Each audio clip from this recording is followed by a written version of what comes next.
ایک بہت تیز دھوپ والے دن ایک چالاک کوا ایک گرم خشک گاؤں کے اوپر اڑ رہا تھا۔ وہ بہت پیاسا تھا۔ مجھے پانی چاہیے، کوے نے کہا۔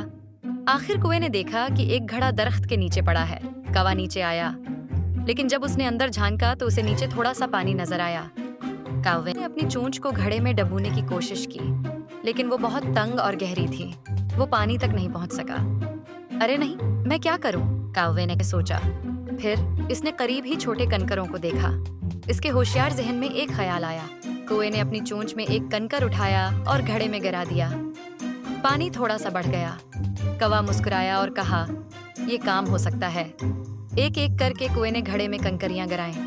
دھیرے دھیرے لیکن یقینی طور پر پانی کی سطح بلند سے بلند ہوتی گئی۔ آخر کار کوا پانی تک پہنچ گیا۔ اس نے اسے خوشی سے اور تازگی محسوس کرتے ہوئے پانی پیا۔ اخلاق، ہوشیار سوچ اور استقامت سے ہم کسی بھی مسئلے کو حل کر سکتے ہیں۔